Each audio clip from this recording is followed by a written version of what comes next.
अस्सलाम वालेकुम नाज़रीन, सरा बरकत आपसे मुखातिब है। आप सबको मुबारक हो, पूरे पाकिस्तान को मुबारक हो। पाकिस्तान ने वर्ल्ड कप में तारीख बना दी है, तारीख रकम कर दी है।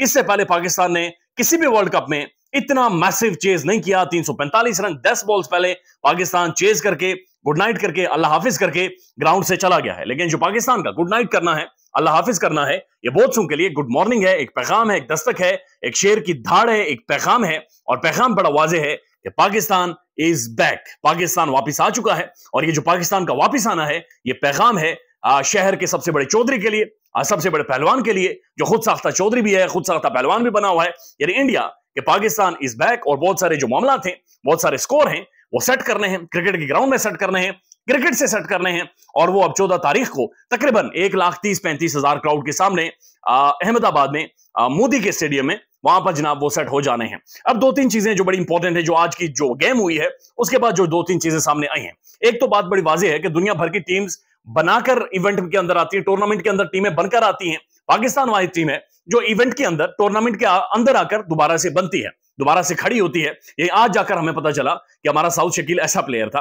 आज जाके हमें पता चल रहा है कि अब्दुल्ला शफीक, इतनी जबरदस्त उसकी क्लास है, उसका टेम्परामेंट, उसकी जो फ्लैम्बॉयंस है, उसका स्टाइल है, उसकी स्किल है, उसका जो मेथड है, जो गेम अवेयरनेस है, गेम अंडरस्टैंडिंग है, आज जाकर हमें पता चला कि क्या जबरदस्त क्लास है। उसका डेब्यू मैच था, उसने सेंचुरी ठोक दी है। इससे पहले साउथ शकील भी परफॉर्म कर गया है। अब पाकिस्तानी टीम को पाकिस्तान में तकरीबन हर बंदे ने 6-6 दफा गालियां दी हैं, गंदी गालियां दी हैं। पाकिस्तानी टीम की जब भी दीवार के साथ पीठ लगती है और वहां पर जाकर जब ये टीम गैरत कर जाती है, तो फिर बहुत बड़े बड़े बुर गिरा देती है। और हमने देखा है कि वो श्रीलंका थी जिसने एशिया कप में हमें रुलाया था, लेकिन आज वही श्रीलंका नजर ही नहीं आई, गायब हो गई, फिजल आउट हो गई, हवा बनकर, धुआं बनकर उड़ गई है। और ना सिर्फ श्रीलंका हारी है, बल्कि आप यूं समझ लीजिए कि वर्ल्ड कप से भी श्रीलंका अपना बिस्तरा गोल कर ले, अपनी जो लालटीन शाल्टीन अपने साथ लाई थे, वो लालटीन शाल्टीन सब कुछ अपने पैक कर लें, क्योंकि गेम उनके लिए खत्म हो गई है। और इसके बाद हमने भिड़ना है जनाब वहां पर जाकर अहमदाबाद में इंडिया के साथ, और 1-on-1 इंडिया के साथ हमारा होना है।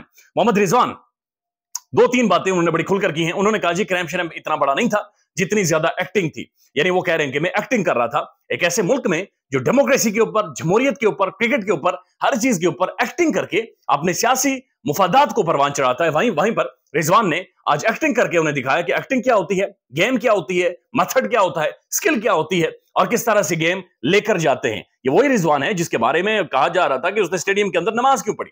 वो नमाज क्यों स्टेडियम के अंदर पढ़ता है। आज पूरा इंडिया, पूरी दुनिया का मीडिया, वहां के तमाम तर साफी, वहां का पूरा स्टेडियम चीख रहा था और चीख कर एक ही बात कह रहा था कि रिजवान आज का हीरो है। रिजवान ने आज साबित किया है कि वो बड़ा इंसान है, बड़ा हीरो है, बड़ा खिलाड़ी है, और मुश्किल टाइम में ना सिर्फ बहादुर है बल्कि गेम किस तरह से निकालता है वो भी उसका, यानी एक जो अंदाज है वो अपने आप में आप है। अब कुछ गैबी मदद हुई है खुदा करीम की जानिब से।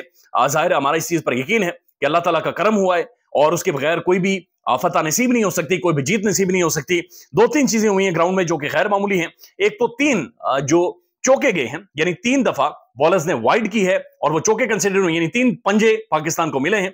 और 15 स्कोर पाकिस्तान के बगैर किसी बॉल के काउंट हुए, बगैर किसी चीज के काउंट हुए, पाकिस्तान को 3 पंजे मिले हैं, यानी 15 स्कोर पाकिस्तान को उन्होंने वैसे ही डालकर दे दिए हैं। उसके बाद 3 कैच एक ही ओवर में ड्रॉप हुए हैं। रिजवान का कैच ड्रॉप हुआ, फिर उसके बाद हमने देखा कि जो अब्दुल्ला शफीक है उसका तो बकायदा हाथों से 2 कैच गए हैं। और उस वक्त भी पाकिस्तान को 90-98 रन चाहिए थे, लिहाजा गेम फंस सकती थी।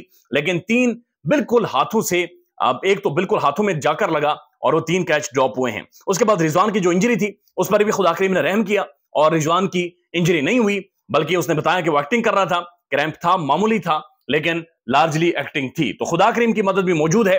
टीम वापस आ गई है, टीम के अंदर जो एनर्जी नजर आई है, जो रोला नजर आया है, जिस तरह मुंह खोलकर वो सारे चीखे हैं। और मैसेज एक ये भी है कि अभी तक बाबर की परफॉर्मेंस नहीं आई, अभी तक रिजवान की परफॉर्मेंस नहीं आई, चाचा की परफॉर्मेंस उस तरह से खुलकर नहीं आई, यानी कि बाबर और मुअज्जर के साथ बाबर और शाहीन की परफॉर्मेंस नहीं आई और चाचा की परफॉर्मेंस नहीं आई। यानी बाबर और शाहीन जो कि हमारा जो असल, जिन्होंने हंट करना है, जो असल शिकारी है, जिन्होंने शिकार करना है, जिन्होंने बड़े बुर्ज गिराने हैं, जिन्होंने असल परफॉर्मेंस देनी है, उनकी अभी तक परफॉर्मेंस नहीं आई। उनकी परफॉर्मेंस ड्यू है, यानी बाबर की सेंचुरी ड्यू है, अभी शाहीन शाह अफरीदी की 5 विकेटें ड्यू हैं और अभी उन्होंने परफॉर्म करना है। तो पैगाम बड़ा क्लियर है कि बाकी टीम जिता रही है, लेकिन जो हमारे विनर्स हैं, जो हमारे स्टार्स हैं, जो हमारे सुपरस्टार्स हैं, उन्होंने अभी परफॉर्म करना है। अब जो अगला मैच है इंडिया के साथ है, 1,35,000 का क्राउड होगा और वहां पर कोई पाकिस्तानी साफी नहीं होगा क्योंकि वीजे नहीं दिए गए, पाकिस्तानी सपोर्टर नहीं होगा, कोई वीजे शिजे वहां पर पाकिस्तानी सपोर्टर्स को भी नहीं मिले। यानी कि आप तकरीबन 1,35,000 का एक बदमाश किस्म का क्राउड वहां पर खड़ा करके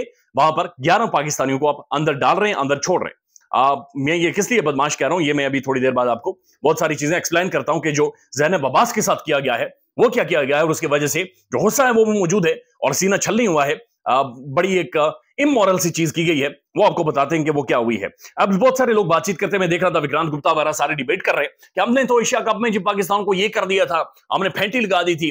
फेंटी नहीं लगाई थी, बल्कि मैनेज की गई थी गेम। पाकिस्तानी टीम कभी पाकिस्तान आ रही है, कभी श्रीलंका जा रही है, बारिश हो गई, स्टेडियम खाली है, पाकिस्तानी प्लेयर्स इंजर्ड हो गए, एक अजीबोगरीब से एटमॉस्फेयर में माहौल में जाकर मैचेस करवाए गए। ये पाकिस्तान का बाजू मरोड़ा गया और पाकिस्तान के बजाय एशिया कप श्रीलंका में लेकर गए। श्रीलंका जो इंडियन टीम है उसने कहीं पर भी ट्रेवल नहीं किया, श्रीलंका के अंदर कोलंबो में वो बैठी रही, वहां पर जाकर मैच खेलती रही और फिर जाकर होटल्स में। बट पाकिस्तानी टीम कभी पाकिस्तान में, कभी लाहौर में, कभी किधर और फिर श्रीलंका में।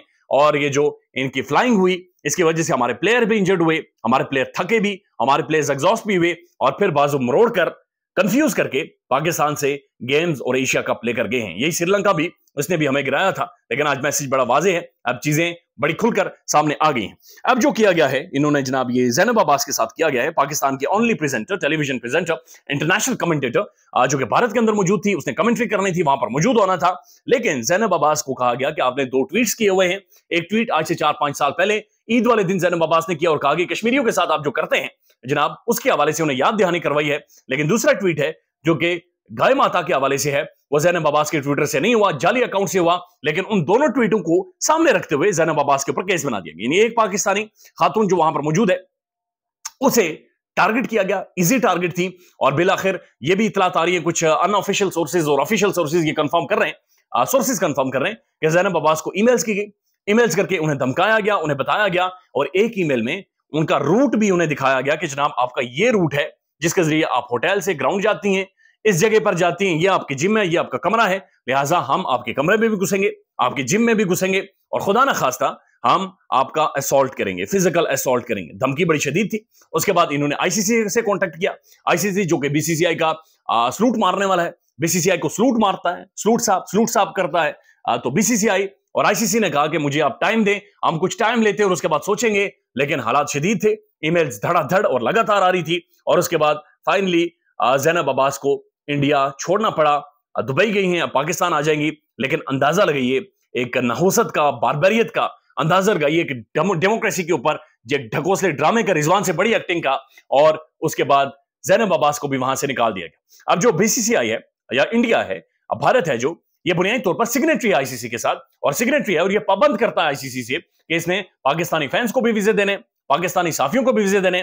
लेकिन मैं खुद इसका विक्टिम हूं। मुझे इंडिया के अंदर उनकी मोस्ट प्रेस्टिजियस, एक डिग्निफाइड पर्सनालिटी मार्कंडे कार्जू ने बकायदा से स्पॉन्सर किया, उनके लेटर्स ऑफिशियल्स मेरे पास पड़े हुए हैं, वो लेकर हम वीजा सेंटर्स में गए। लेकिन उन्होंने कहा जी कोई वीजे शीजे आपके लिए नहीं है, आपको कोई वीजा इंडिया ने नहीं देना और इंडिया की जानिब से कोई परमिशन नहीं है कि कोई भी वीजा आपको दिया जाएगा।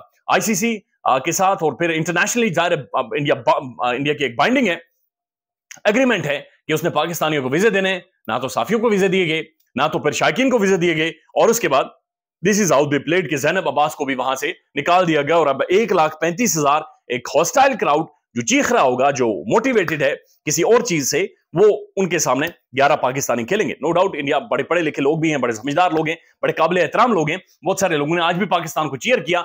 लेट्स सी कि 14 तारीख को क्या होता है। लेकिन यह बात याद रखिएगा, पाकिस्तान धाड़ना दोबारा से शुरू हो गया है। ख्याल रखिएगा अपना। अल्लाह हाफिज।